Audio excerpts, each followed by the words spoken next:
Bloomberg Audio Studios. Podcasts, radio, news. You're listening to the Bloomberg Balance of Power podcast. Catch us live weekdays at noon and 5 p.m. Eastern on Apple CarPlay and Android Auto with the Bloomberg Business app. Listen on demand wherever you get your podcasts or watch us live on YouTube.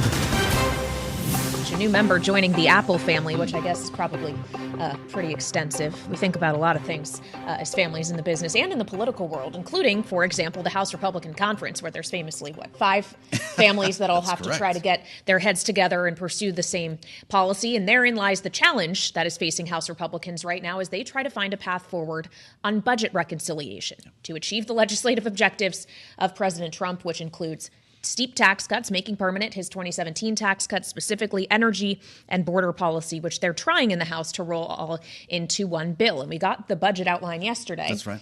It seems things are changing, though, as they mark things up, with the budget chair, Jody Arrington, now saying if they can't reach $2 trillion in tax cuts, the maximum allowed, or in spending cuts, rather, the maximum allowed in tax cuts would be $4 trillion. The problem is, just renewing the 2017 tax cuts is expected to cost a bit more than that.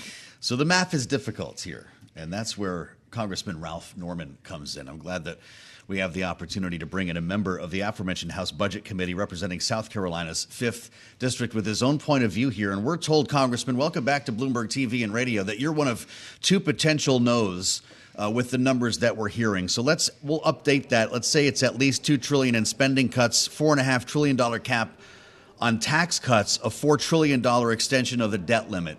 Would you vote yes on a bill like that? Well, first of all, what we started out with was we could not continue the path of unsustained spending. Spending is a problem for inflation. Inflation is not income, it's spending. The base budget I voted to get out of committee. We had the timeline to meet, which is today, for the markup, which we're doing. To be honest, I'm confident that we're going to have the amendments in place that will get the job done. And as you mentioned, we've got $1.5 trillion in baseline number with an aspiration of 2.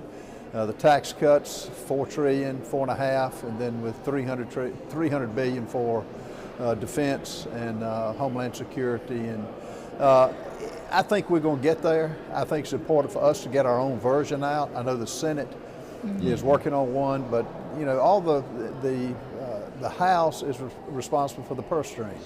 So I'm confident we'll get it out. It's going to be a long day, but we expected that. A lot of amendments, a lot of Democrat amendments, and we'll have our own that I'm confident will add to the value. Well, obviously, Congressman, getting it out of committee is one hurdle, but getting a package that can actually pass on the House floor with what is assumed to be 0 Democratic votes is another thing entirely. With this structure, are you confident the requisite votes would be there? Here's what I'm confident of. When it goes to the floor, there'll be a total explanation of every cut every committee comes up with and where it's coming from. Is it going to be easy? No, it's not going to be. But every dollar in Congress that's spent has got an advocate for it, and they're coming out in full force as I speak to you right now, Kailey. But I'm confident, and I'm confident because of this. It will make sense. Everybody agrees that we can't continue the path, but I'll tell you what's got to happen. President Trump, who's got a 65-69% approval rating, is going to have to get involved. Anybody that at the end of the day, when it goes to the floor, that doesn't agree with it or has issues, I think he will directly get involved, as he has, and he's done a brilliant job of doing that and explaining why the tax cuts. We've got to get this out because it's going to be a tax increase for over 28 to 35% for all Americans. We can't let that happen. The prosperity that happened under his reign, we've got to continue, and I think at the end of the day, I think we'll pass it. Well, we know, Congressman, that President Trump is not above picking up the phone when it's time to weigh in on things, as I'm sure we all recall from the most recent speaker's vote. Are you hungry for the president to weigh in here? Absolutely. He's got to weigh in because we can't afford to stumble on this. I mean, it's interesting. Every politician, every 535 members of Congress campaign on conservatism, cutting the deficit. We know it's not sustainable. Now, when it actually comes down to it, that's where he comes into the picture. And does it make sense to put work requirements on Medicaid? I think it does. Does it make sense to to go down the line and let block grants, let states handle some of that funding? It's not a cut in Medicaid as one example. But I think he's going to have to get involved, and he will, to pass what he considers. This is a linchpin for his whole 4 years in office. It's great to start it now. Look what he's done on the DOJ Commission, and so I'm anxious, and I think it's going to pass, and I'm optimistic. Well, and with this structure, you already mentioned potential cuts to Medicaid here, but essentially what this structure will mean is that if the cost of Trump's tax cuts go higher, if we're adding on things like no tax on tips or overtime or Social Security, lifting the SALT cap, perhaps more spending cuts have to come into place. So what else is going to have to go on the chopping block if Donald Trump, the president, is to get everything he wants here? Well, first of all, it's not cuts to Medicaid. We're not doing that. Is it a reallocation? Yes. Is it getting people off the rolls that are healthy? Yes. Is it, and that's what he can sell to anybody who is feeling a lot of pressure, which I understand. And but you got to consider the growth rate. I think we got a 2.5% growth in the economy of GDP. I think that'll happen. That'll make some of the difference up. But it's not going to be easy, but it never is. But I think we'll get there, and the alternative of letting the tax cuts expire and give Americans that kind of a tax increase is not a pretty picture, and we're not going to let that happen. I'm wondering where you are on the timeline here, Congressman, and just how much time there is to work all of this out. We've got a funding deadline 29 days out. Would you support a continuing resolution to keep the lights on if negotiations were moving in the right direction? Yeah, and I don't like CRs. I think it needs to be a kind of a modified CR. As example, the ones that get hit the most are the military. I think Pete Hegseth will weigh in on what he needs. I think Tom Homan will weigh in with what he needs. But yeah, I would vote for a CR depending on what the final conditions are as part of it. But you've got to allow the continuation of what particularly the military is doing. And every contract, every lease extension is affected by a CR in a negative way. We will have to do some carve-outs, and they will have to tell us what they need. We finally got people in office that they know it. Pete Hegseth knows the military. He knows where the money ought to go. Same thing with Tom Homan. He's got this deportation down. But the agencies, at the end of the day, the appropriations are going to have to come up with the money, and that's where Donald Trump comes in to make the case. And I think there's no one better that can do it, that can present the case than he can. Do Democrats come in somewhere, Congressman, on this when we're talking about just keeping the government funded beyond March specifically? They don't come into the solution. I mean, we're not going to have to deal with them, hopefully. I mean, some of the things that we've heard they're going to ask for, like the elimination of Elon Musk, like the end to deportation, it's ludicrous. People are excited about what Elon Musk is doing, and if you have to deal with them, they're so, it's just two different universes with them today. And look at the demonstrations they've done on against what Elon Musk is doing. He's not getting paid. He's an investigator. He's supplying the numbers that we should have had years ago. So, no, I don't think we'll have to deal with them, and I don't think we'll need their vote. At the end of the day, they're not going to vote with us. When you watch the hearings in the Budget Committee, I don't think any of them are going to vote for this budget. And we've got a good budget, and I think we'll pass it. Realizing you support the spirit of Elon Musk's mission here, Congressman, as a lawmaker in the House of Representatives, do you worry when we talk about Xing out entire agencies without the approval of Congress? Absolutely not. Let the money flow, which has never been discovered. People are asking me, why didn't Congress discover these abuses of where our money goes? The reason is we couldn't get to it. He's the only one that had the brain power and the bandwidth to get to to follow the checks to where they actually ended up. Sure. The money is one thing, though, but the actual existence of the agency, just if they blow them out, you don't think Congress should have a say in that? I think at the end of the day, we'll have to vote on it. But through his executive powers and through the Constitution, he can cut the funding off, which he's doing. And if let's say an agency that has some good parts in it, President Trump will recognize those that need to be continued. But it's the money is where it all ends up, showing whether a agency should continue. It shouldn't go overseas. It shouldn't go for Sesame Street books for the tune of $20 million. It shouldn't go on to $16 million to Vietnam for inclusion. Things like that, we the people are going to weigh in on, and they already have. But some agencies will need to be modified. Some agencies will need to be scaled down. Department of Education is one of them. Social Security is another one. When you find out, from what I'm hearing, people are getting 4 and 5 checks, he's investigating all that. And let the American people decide. It's not their money. It's the taxpayers' money. All right, Congressman, thanks very much for joining us live today from Capitol Hill. That's Republican Congressman Ralph Norman of South Carolina, of course, member of the House Budget Committee, as that markup is still underway. You're listening to the Bloomberg Balance of Power podcast. Catch us live weekdays at noon and 5 p.m. Eastern on Apple CarPlay and Android Auto with the Bloomberg Business app. You can also listen live on Amazon Alexa from our flagship New York station. Just say, Alexa, play Bloomberg 1130. It's great to have you with us on the Thursday edition here on Bloomberg Radio, on the satellite radio, and on YouTube, where you can find us right now by searching Bloomberg Business News Live. We're standing by to hear news, at least we're told, on reciprocal tariffs today from the White House. A little more than a half an hour from now, President Trump will be back in the Oval. This is like a daily thing, right? I mean, I don't even need to tell you. They're going to bring the press pool in the Oval Office, and he's going to start talking when he feels like it. That'll be sometime in the next hour. There's an executive action that's supposed to be on the table that will involve reciprocal tariffs. The president talking about it earlier, promising the big one, right? He said this is the big day. We'll see what that involves. There's the tweet for you if you're with us, or the truth, right? If you're with us on YouTube. 3 great weeks, perhaps the best ever, but today is the big one, he writes, reciprocal tariffs. We'll find out. We don't know. We've heard a lot of tariff threats. Of course, he's already threatened 25% tariffs against Canada and Mexico.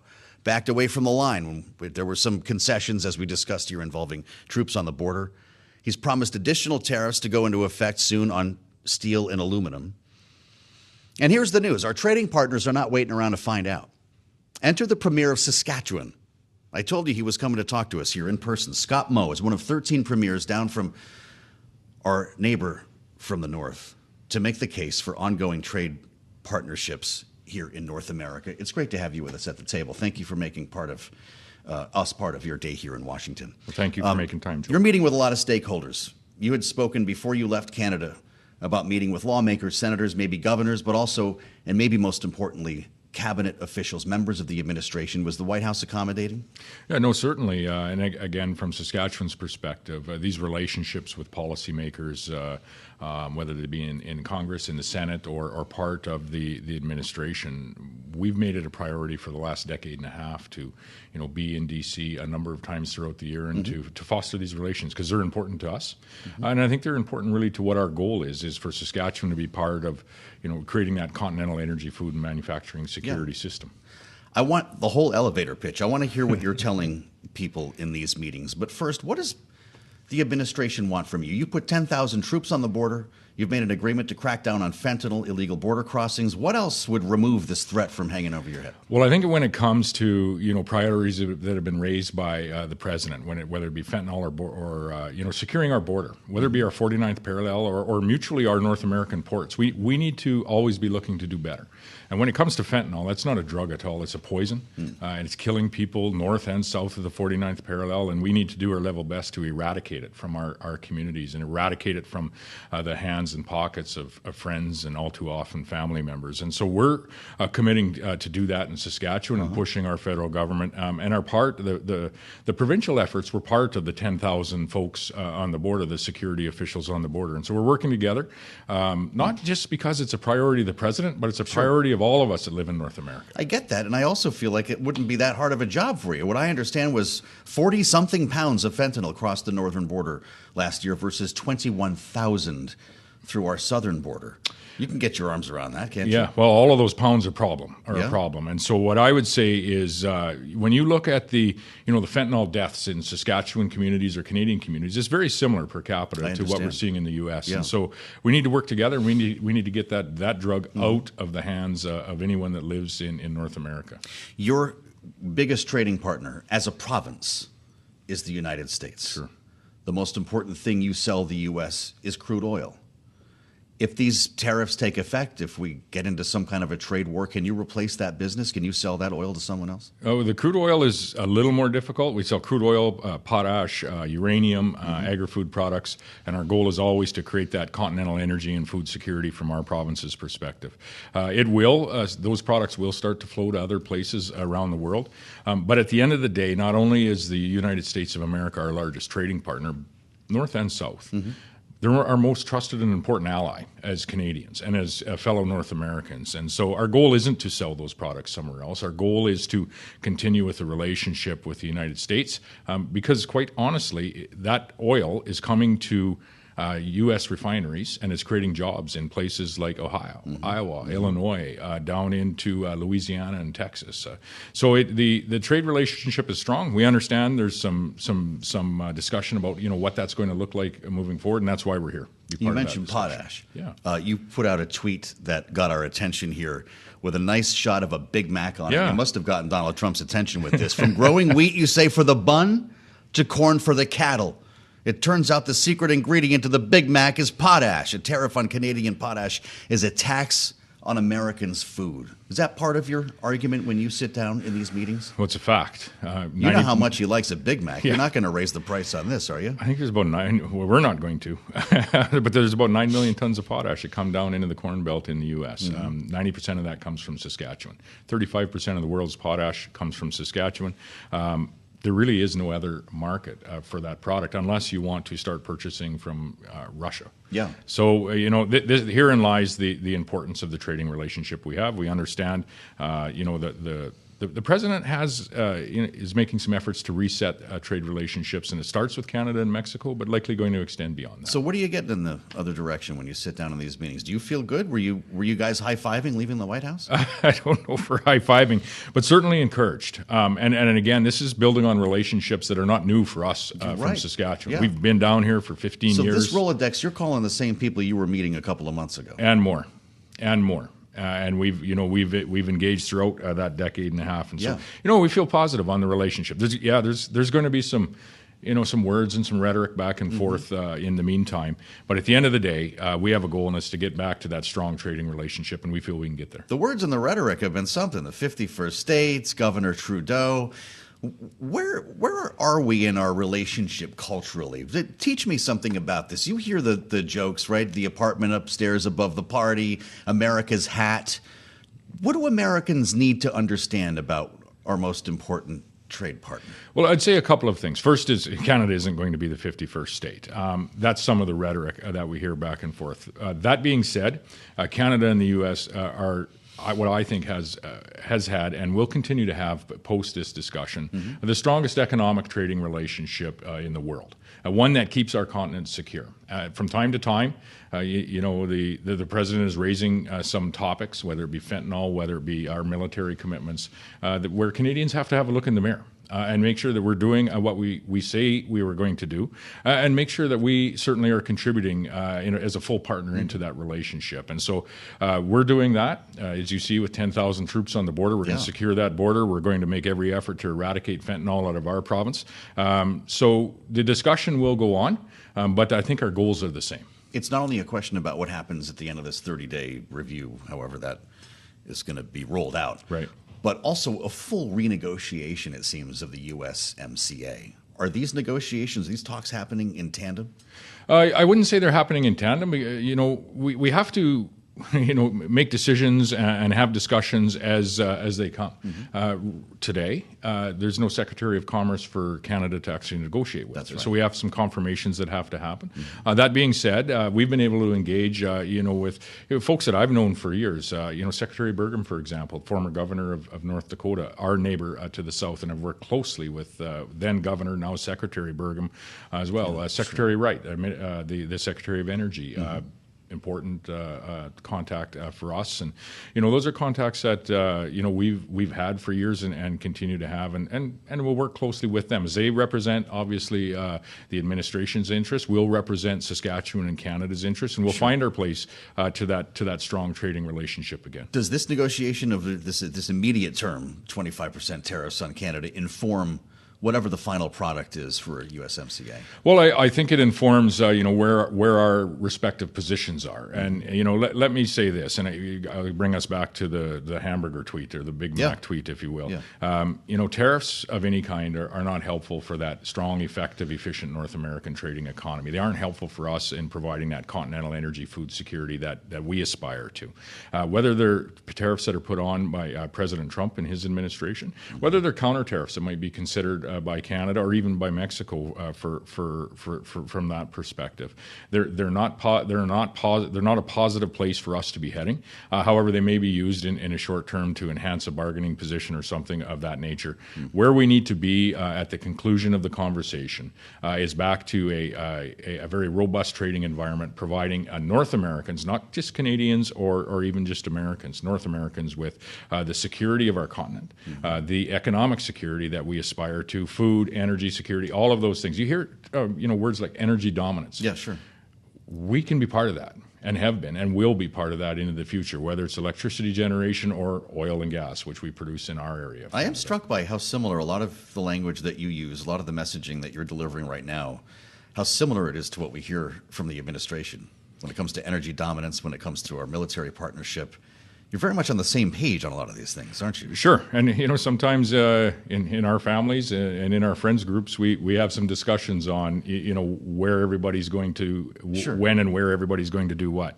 Probably having one of those discussions right now, in fairness. We'll find our way through it. The goals are the same, and I'm quite positive, in particular after the last few days in Washington, D.C., that we will get there, and I just hope it's sooner rather than later. When are you going to get pipelines for province to province oil and gas? Herein lies a very significant discussion for Canada moving forward, and we have always been a proponent that those need to be built. Yeah. And I think, in fairness, by the last number of years, us not being able to, build an east-west pipeline in Canada, we have diminished our economic opportunities as Canadians, and thereby diminished our economic opportunities as well as North Americans. Everything that we do really is in the guise or under the eye of, we're stronger together as nations. We live on the same continent. Geographically, we're the same. Culturally, we're very similar. There are some differences. But when Canada is doing well, U.S. is doing well. When U.S. is doing well, Canada, by extension, will do well as well. Just might not agree on hockey, no matter what happens with this. Yeah, well, we're always looking for the Edmonton Oilers to come through, but a few Canadians down in New York playing with the Rangers, young Braden Schneider, he's great. And I can talk about hockey all day, but We've learned a lot about French-Canadian names. And Joe Mathieu, by the way, if he ever needs to find me in the phone book. Let us know how this goes. In a couple of weeks, could you talk to us when you find out what happens with this review? I'll come right back here. We're down here in a couple of weeks again. Okay. Myself will be back in this market a couple of weeks. I think there's a few premiers here next week as well. You're one of 13 in Washington now. Is that 13 this week, 2 or 3 coming back next week, and I'll be back the week after. All right. We'll be watching your Twitter feed as well. We need to get some Big Macs for the control room. Producer James, I'm sure you can work that out for us. 40-piece nugget. We'll share it wide. Thank you so much, Premier. It's great to meet you and appreciate your messaging today here in Washington, D.C. Just a taste of the conversation that we're talking about. A little context you're not going to hear anywhere else as we talk reciprocal tariffs, the threat of additional tariffs coming from President Trump. That'll be about a half an hour from now, as a matter of fact. We'll bring you into the Oval Office when we learn more. I'm Joe Mathieu in Washington. We'll assemble our panel next on the fastest show in politics. This is Bloomberg. You're listening to the Bloomberg Balance of Power podcast. Catch us live weekdays at noon and 5 p.m. Eastern on Apple CarPlay and Android Auto with the Bloomberg Business app. Listen on demand wherever you get your podcasts or watch us live on YouTube. We wait to hear from President Trump on reciprocal tariffs. This could be market moving. And we will find out at some point after 1 p.m. exactly what he has in mind, having promised the big one today. Reciprocal tariffs against our trading partners, just as the Prime Minister of India arrives for a state visit, someone Donald Trump has previously called the king of tariffs. And there is some expectation, some reporting around the idea of maybe Mr. Modi shows up with a big breaking news gift of lower tariffs against the U.S. We'll see where this goes here. They're going to, by the way, be doing a bilateral news conference later on in the day. Are we in a world here where we get 3 news conferences with Donald Trump? It might actually happen, not all live. I will say they're going to have the press pool join the president in the Oval Office next hour. So we'll have some playback on that, but we'll, because we're Bloomberg, have live headlines for you. This is something, right? This news cycle that we're in here. It's really difficult sometimes to know what to pay attention to. And that is why we have this program for you every day. A beacon in the fog of Washington. We're the flashlight in the dark of your doom scroll. With real news coming from Capitol Hill today, RFK Jr. is going to be the nation's new health secretary once he's sworn in. He's got the votes. It all happened earlier today. 52-48. Health and Human Services Secretary, the resistance, represented by Mitch McConnell and every Democrat. When did you think you'd ever hear that? The lone Republican joining Democrats in opposing the nominee, and that should not be a surprise if you have been following along here. It's where we start our conversation today with our political panel. Rick Davis is with us, of course, Bloomberg Politics contributor, Republican strategist and partner at Stone Court Capital. Jonae Wartel is back as well, Democratic strategist partner at ARC Initiatives. Really great to see both of you. Rick, you saw this coming, and you told us a long time ago about this idea of blue MAGA having a particular urgency within Donald Trump's sphere. Getting former Democrats like Tulsi Gabbard and now RFK Jr. means what for this administration? Well, it was a huge lift to his campaign strategy of trying to communicate with disaffected Democrats to come over. And I think there's plenty of electoral evidence that worked. And part of those components, not an insignificant amount, was recruiting RFK and Tulsi Gabbard over to disaffected Democrats who were able to echo, sort of the Trump sentiment that, Democrats have been left behind. And the evidence is overwhelming former Democrats from rural counties, especially white men, coming over and voting for Donald Trump. And not least of which also include sort of urban and suburban African-American and Hispanic men under the age of 40. So, I mean, whatever the plan was, it worked. And that has become sort of the rallying cry around blue MAGA, and mostly represented within MAGA by RFK and Tulsi Gabbard. So this was a big win for Donald Trump, because I would say if there was a betting pool around cabinet members this last month, and of course that would never happen in Washington, I would say RFK would be considered probably the single most vulnerable, second only to Tulsi Gabbard, both of whom are on, one got confirmed and the other on a glide path to go. And that's something. And true enough. Jonae, what do you make of that idea of blue MAGA playing a special role in this administration? And how worried are you as a Democrat? We heard this would be the end of vaccines and healthcare as we know it. Well, I think that, we always knew that these votes were going to be along party lines, right? So these confirmations don't come as a huge surprise. When we look at the previous cabinet secretary confirmations, the votes in the Senate fell along party lines. And so I think what you see here is kind of this reality playing out that many suspected, right? And when we talk about Tulsi Gabbard, when we talk about RFK Jr., we're talking about folks who have dangerous ideas, dangerous policies that they've been very forthcoming and forthright about, especially as they've been interviewed in the media in the weeks leading up to these confirmation hearings. And so this is playing out much as many Democrats expected, much as many feared. But certainly some of these policies that they're proposing, some of these ideologies that they've been really forthcoming about and that Republicans have rubber stamped are going to have really harmful effects on the future of this country. We just added one to the schedule, Rick. This happens every day.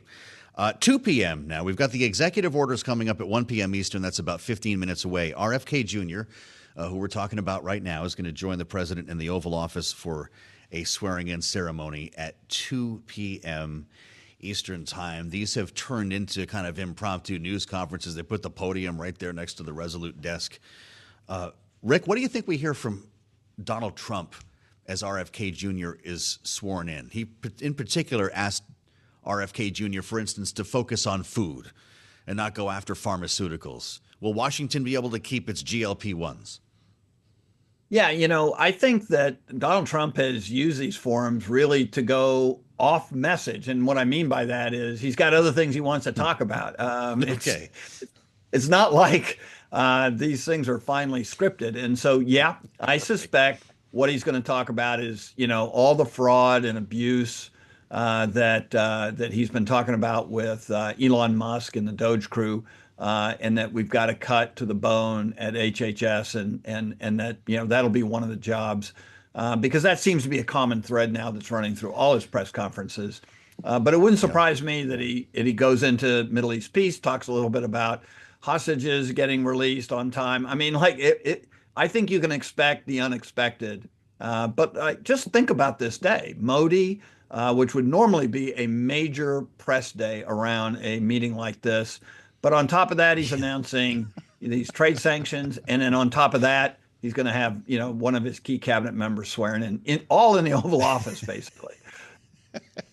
Jonae, what do you think about this? I mean, we're beyond flooding the zone. This is like a Saturday Night Live. Every single hour, I'm looking at the schedule. He's got 4 news conferences scheduled for today, and it's on the day of a state visit. We've got the Prime Minister of India rolling into the White House later on. There's going to be a bilateral news conference. They're going to meet in the Oval Office. They've got a dinner, and he continues to add events. Is this pace having the desired effect? I mean, it's a bit of an avalanche, really, right? It's kind of nonstop. It's unrelenting. I mean, the press, I'm sure, are exhausted.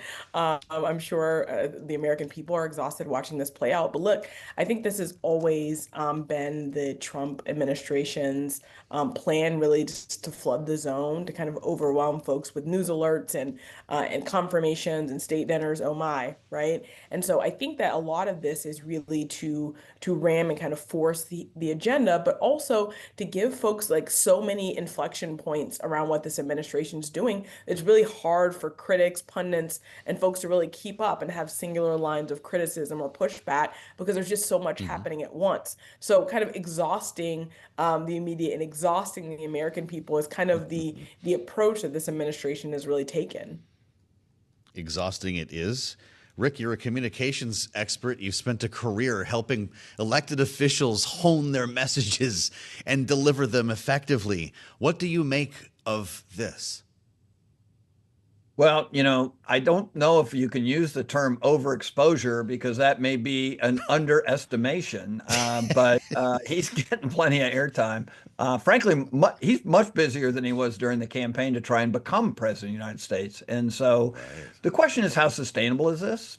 Clearly, he's taken the initiative, and it's very hard for his opponents to either Democrats or Republicans who oppose his agenda to catch up to where he is. And he's got an entire administration machine working relatively flawlessly supporting that. So I think you're going to see this for quite some time, and we'll see whether or not the public tires of it, or whether they feel the pain of some of these cuts that are coming down the pikes. But right now, I would say it's very hard to keep up with him, and as evidenced by also other world leaders who have yet to be able to really react to some of his moves on a global stage. And so I would say flooding the zone may be the nicest way to talk about this. Avalanche, I thought, was a very good term. All right, we're sticking with that, Jonae. And here's the thing. Jonae, there's actually real stuff happening today. I already mentioned RFK Jr. I guess he'll get his own news conference, but the purge begins today. Elon Musk and the Doge initiating sweeping layoffs of federal employees because not enough of them took the buyout. Is the White House stepping on its own message because that would play well with the base, or intentionally keeping the weave and the swirl going here so we don't pay attention to stuff like this? Well, I mean, this story of Doge and kind of this purge has been something that's been kind of foreshadowed and forecasted for quite some time now, right?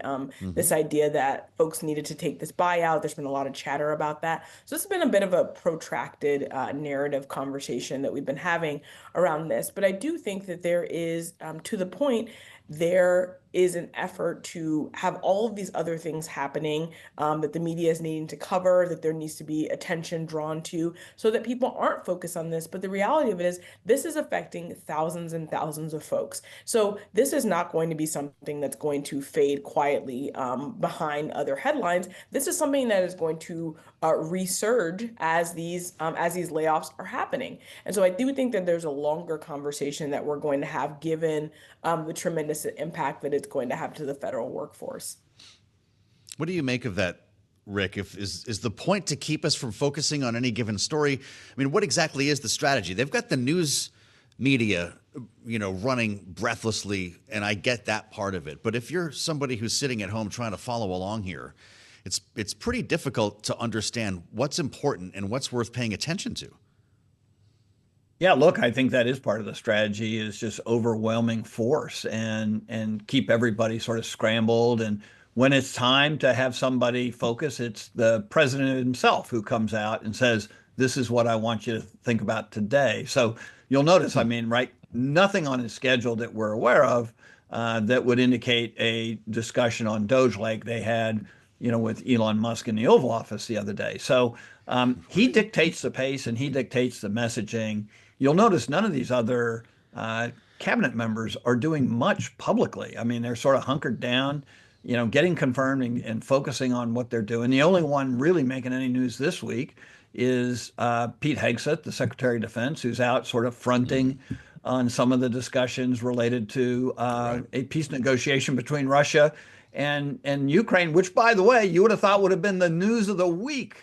Talking to both leaders yesterday, and now it's overshadowed by the other 6 or 7 things. So, look, I think that the message is we're doing a lot. They know they have a short period of time to get a lot done before, the honeymoon is over. And I think that's all been part of the construct of his first 100 days. Producer James and I started the day just by counting the top stories. I believe it was 5 top stories that we're covering in one program here, all of which could have been their own program in any normal world. As I look back here, 4. We have 4 news conferences in one day. Jonae, I've only got a minute or so left here, but nobody's going to take the Ozempic away from Capitol Hill, right? You take Ozempic away from lawmakers, and this whole deal is off. Pharmaceutical stocks are all rising on the day that RFK Jr. is sworn in. What do you think? Well, I think the reality is, listen, the pharmaceutical industry is a very powerful run, right? It's a business in and of itself. And so I think you've got folks who are leaned into what this is going to mean for business and the potential lack of regulation. And I think people are going to lean into that and say, is this a place where we can make a little bit more money? And I think the answer is probably yes. Yeah. Well, we'll see if we hear from him a little bit later on. Of course, we'll bring those remarks to you when President Trump speaks, when RFK is sworn in. J&J's up, Pfizer's up, Moderna's up. What do you know? Let's order some Big Macs. Thanks for listening to the Balance of Power podcast. Make sure to subscribe if you haven't already at Apple, Spotify, or wherever you get your podcasts. And you can find us live every weekday from Washington, D.C. at noontime Eastern at Bloomberg.com.